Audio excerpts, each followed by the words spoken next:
अगर मैं आपसे कहूं क्या नेपाल के अंदर मुसलमानों को बैन कर दिया जा चुका है और क्या हिंदुओं की अब खुले आम एंट्री हो सकती है? अरे आखिरकार ये बलेम शाह करना क्या चाहते हैं? ये बलेम शाह हैं कौन? प्रधानमंत्री कैसे बने और भारत के खिलाफ ऐसे कदम क्यों उठा रहे हैं जो आने वाले समय में काफी नुकसानदायक इनके लिए भी हो सकते हैं और भारत के लिए भी हो सकते हैं। काफी लोग सोच रहे होंगे कि बलेम शाह काफी अच्छा काम कर रहा है, वीआईपी कल्चर को हटा दिया, ये कर दिया, वो कर दिया। अरे क्या क्या किया उसके बारे में भी हम चर्चा करेंगे, लेकिन भारत के लिए अच्छा किया कि खराब किया मायने तो ये रखता है ना। लेकिन अभी हाल फिलहाल कहा जा रहा है कि मुसलमानों को ये बंदा बैन कर दिया है, इसके पीछे की सच्चाई क्या है? लेकिन उससे पहले हम ये समझने की कोशिश करेंगे कि आखिरकार ये बलेम शाह है कौन, इसकी मनोस्थिति कैसी है, इसके सोचने की विचारधारा कैसी है। क्योंकि जब आप इसे समझ पाओगे तभी आप उस व्यक्ति को समझ पाओगे और इसके आने वाले जो समय में ये कदम उठाने वाला है उसको आप पहले ही भाप पाओगे। अभी आप खुद कहोगे भाई साहब अच्छा, मतलब अब बलेम शाह ये काम करेगा और भारत के लिए अच्छा करेगा खराब करेगा, ये भी आप जान पाओगे। यार देखो, सबसे पहली चीज ये बलेम शाह है कौन? तो ये बलेम शाह, जिसका पूरा नाम बलेंद्र शाह है, ये मार्च 2026 में नेपाल के प्रधानमंत्री बने। अगर देखा जाए इतिहास में अभी तक सबसे युवा प्रधानमंत्री यही बंदा है, जो अभी केवल 35 वर्ष का ही है और 35 वर्ष की उम्र में ये बंदा प्रधानमंत्री नेपाल का बन चुका है, सबसे युवा प्रधानमंत्री है। इनकी यात्रा की बात करें तो इनकी यात्रा एक रैपर के तौर पर, फिर उसके बाद स्ट्रक्चरल इंजीनियर के तौर पर, फिर उसके बाद काठमांडू के मेयर के तौर पर, फिर कहीं जाकर ये प्रधानमंत्री बने हैं, कहीं और के नहीं बल्कि पूरे नेपाल देश के। 2026 के आम चुनाव में उनकी पार्टी जो राष्ट्रीय स्वतंत्र पार्टी थी यानी कि आरएसपी को एक बड़ी जीत मिली, जिसके बाद उन्होंने प्रधानमंत्री के रूप में कार्यभार संभाला। अब आप कहोगे कि राष्ट्रीय स्वतंत्र पार्टी, ये तो थोड़ा इंडियन नाम लग रहा है। हाँ यार, जैसे भारत के अंदर हिंदी शब्द होता है, बहुत सारा हिंदी शब्द इस्तेमाल किया जाता है, वैसे ही नेपाल के भी अंदर होता है, बस थोड़ा बहुत डिफरेंस होता है। वहां पर भी शर्मा, यादव और बाकी तमाम जाति के लोग रहते हैं। अब शपथ ग्रहण के जब इनका हो रहा था तो राष्ट्रपति जो रामचंद्र वहां पर हैं, उन्होंने पद और जो गोपनीयता शपथ दिलाई थी इनकी। और उसके बाद जो शपथ के दौरान भाई साहब ऐसा कुछ हुआ था जो लोग याद करेंगे हमेशा। 7 शंख बजाए गए थे जो काफी चर्चा में रहे थे कि मतलब ये प्रधानमंत्री बने हैं, तो 7 शंख उस टाइम बजाए गए थे। अब 7 शंख बजाना बहुत कठिन काम नहीं है, बजाया जा सकता है, लेकिन जो किया गया था इनके लिए ऐसे जल्दी कभी हुआ नहीं था, इस वजह से ये चीज को याद रखा जाएगा। तो बलेम शाह है कौन, कैसे प्रधानमंत्री बना, क्या किया था, ये आपको पता चल गया। लेकिन थोड़ा सा और इतिहास जान लेते हैं, आखिरकार अभी हुआ क्या था जो बलेम शाह को बीच में प्रधानमंत्री बनाया गया। देखो यार, नेपाल की अभी वर्तमान प्रधानमंत्री कोई और नहीं बल्कि बलेंद्र शाह हैं। लेकिन बलेंद्र शाह से पहले सुशीला कर्की थी जो अंतरिम प्रधानमंत्री थी। अंतरिम प्रधानमंत्री क्या होता है? मतलब यार, जब देश के अंदर दंगा फसाद हो जाता है या किसी भी कारणवश जो उस टाइम करंट सरकार है या करंट जो प्रधानमंत्री वो छोड़कर भाग जाए देश, डर के मारा या आतंकवाद के मारा, और कह दे कि अब हम नहीं संभालेंगे कार्यभार, तो अंतरिम प्रधानमंत्री बनाया जाता है। तो वैसे ही अभी सुशीला कर्की को अंतरिम प्रधानमंत्री बनाया गया था और ये एक भारतीय थी, मतलब रहती नेपाल में थी लेकिन थी भारतीय। अब जैसे बांग्लादेश के अंदर 2024-25 में शेख हसीना को अपना देश छोड़कर भागना पड़ा था और मोहम्मद यूनुस को फिर अंतरिम प्रधानमंत्री बनाया गया था। मतलब कोई गवर्नमेंट वैसी खास नहीं थी, बस हाँ देश चलाने के लिए एक प्रधानमंत्री बना दिया जाता, नियुक्त कर दिया जाता है, भैया तुम्हारी बात अब मानी जाएगी जो तुम कहोगे। तो वैसे ही अभी अंतरिम प्रधानमंत्री ये थी। अब इन्हें अंतरिम प्रधानमंत्री क्यों बनाया गया था?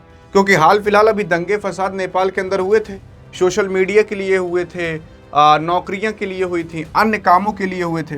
तब वहां के जो प्रधानमंत्री थे वो छोड़कर भाग गए थे। कौन थे उसके बारे में आगे जानेंगे, लेकिन सुशीला कर्की को तब बनाया गया था। तो सुशीला कर्की का भी हाल फिलहाल इनका कार्यकाल खत्म होने वाला था मार्च के लास्ट में। तो उसके बाद जब इलेक्शन हुआ तो उसके बाद कोई और नहीं बल्कि बलेम शाह की पार्टी जीती और बलेम शाह प्रधानमंत्री वहां के बन गए।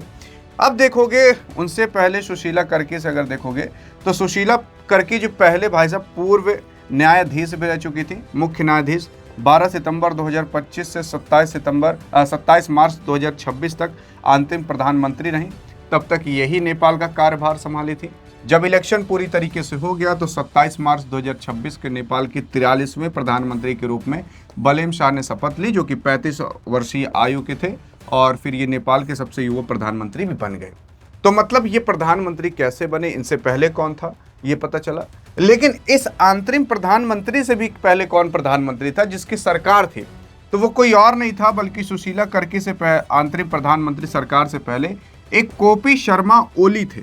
ये देख रहे हो ना शक्ल, ये कोपी शर्मा ओली थी। ये सबको कोप दिए थे, और ऐसा कोप दिए थे कि भैया वहां दंगा फसाद होना चालू हो गया।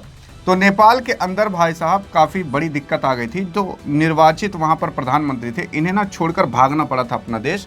यहाँ तक कि ऐसा कहा जाता है कि इनकी वाइफ को जला दिया गया था। फिर सितंबर 2025 विरोध प्रदर्शन के बाद इन्होंने इस्तीफा दे दिया, और इस्तीफा देने के बाद ये अपना ही देश छोड़कर भाग गए, और भागने के बाद फिर इन्हें प्रधानमंत्री बनाया गया था। और जब इलेक्शन हो गया तो इलेक्शन होने के बाद कोई और नहीं बल्कि बलेम शाह प्रधानमंत्री बने। लेकिन अब समझ गए भैया बलेम शाह हैं कौन। लेकिन अब बलेम शाह कौन कौन से एक्शन ले रहे हैं देखो।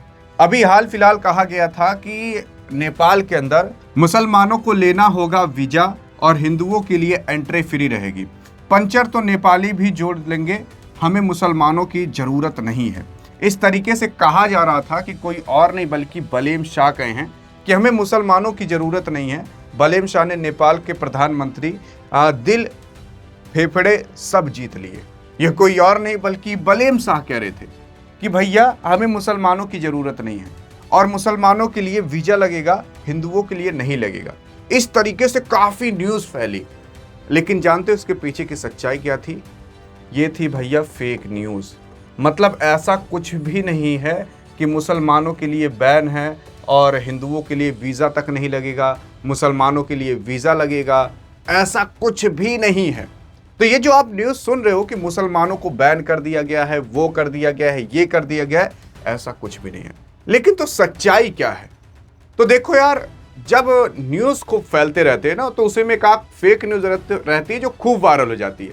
तो वैसे ये न्यूज़ है। लेकिन आप सोच रहे होगे तो अच्छा, तो बलेम शाह ने जो इतने सारे काम किए, क्या वो सब भी फेक थे? नहीं, वो सब नहीं फेक थे। अब क्या क्या काम किए अभी मार्च से लेकर अप्रैल तक, आप खुद जानकर हैरान हो जाओगे। आप तो कहोगे कि अरे यार, ये तो पिक्चर नायक वाला हो गया है। अरे जब नायक पिक्चर के अंदर मुख्यमंत्री बनाया जाता है उस हीरो को, तो 24 घंटे के अंदर काफी काम कर देता है। वैसे ही बलेम शाह कर दिए हैं। जानते हो क्या क्या काम किए? अरे लेकिन उससे पहले आप सोचते होंगे कि आपको ये सारी जानकारी क्यों नहीं मिल जाती। तो ये सारी जानकारी मैंने लिखकर व्हाट्सएप चैनल पर भी डाल दी है, तो डिस्क्रिप्शन में लिंक है, जाकर इत्मीनान से फॉलो कर सकते हो। अभी फ्री है, अभी खुलेगा, क्योंकि वहां पर आपको और हमें भीड़ नहीं लगानी, केवल आप और हम ही रहेंगे, वहां से जुड़े रहेंगे। जितनी भी जानकारियां इस तरीके से निकलते रहेंगी वहां पर हम डाल दिया करते हैं। अगर आप इतनी बड़ी वीडियो नहीं देख पाते तो वहां पर भी जाकर इत्मीनान से पढ़ सकते हो।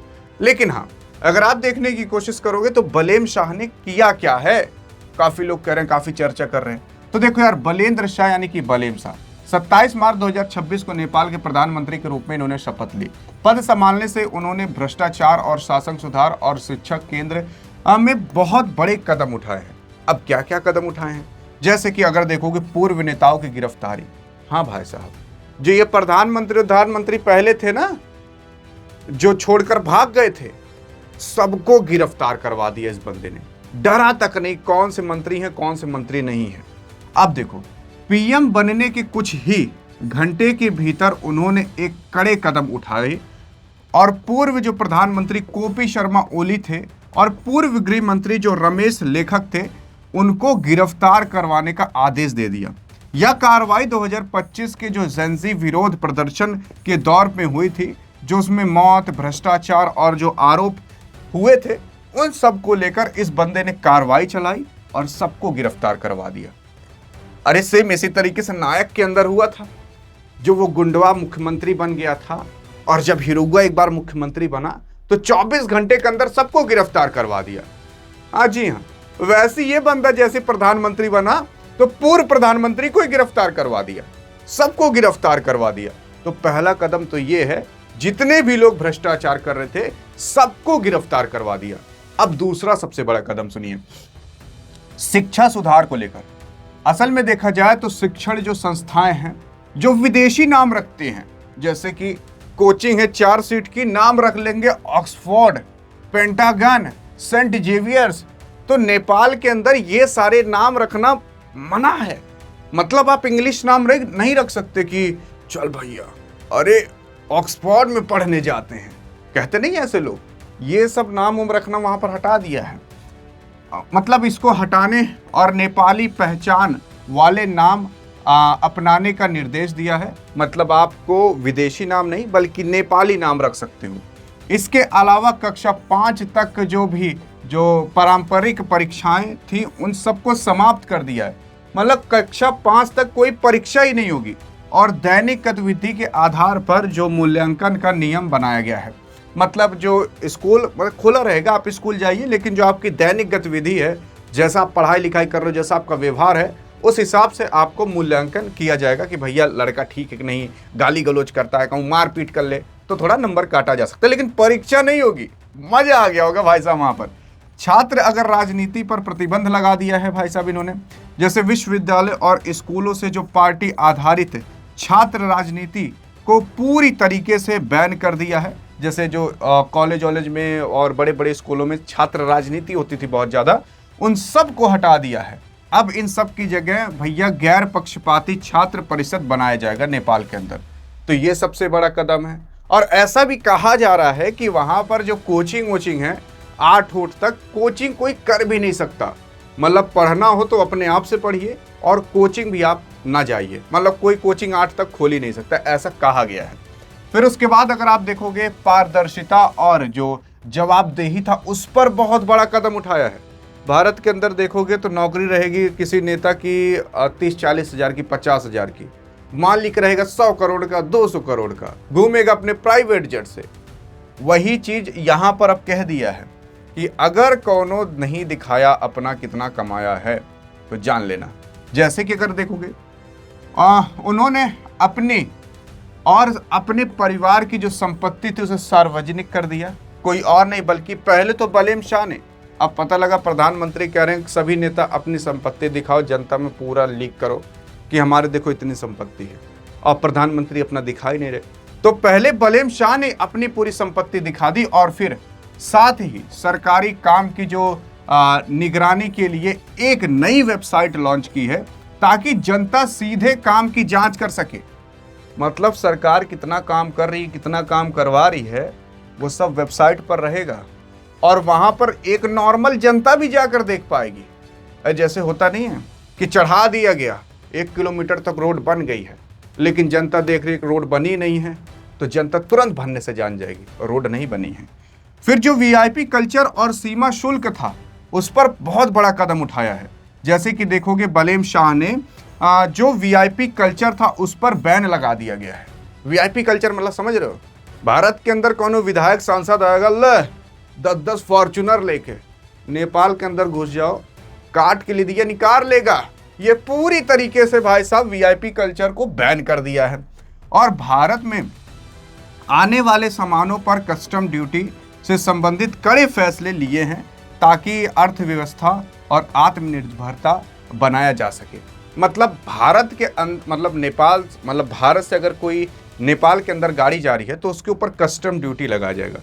अब ये भारत के लिए थोड़ा गलत काम है, क्योंकि ऐसा कहा जा रहा है कि एक गाड़ी के 2 पहिए के ऊपर 100 रुपये, 3 पहिए के ऊपर 300 रुपये, 4 पहिए के ऊपर 400 रुपये, 600 रुपये, ऐसा कहा जा रहा है कस्टम ड्यूटी लगाने को। अगर कस्टम ड्यूटी नहीं लगाई, वैसे ही आप गैर कानूनी तौर पर आ गए तो आपकी गाड़ी सीज कर ली जाएगी।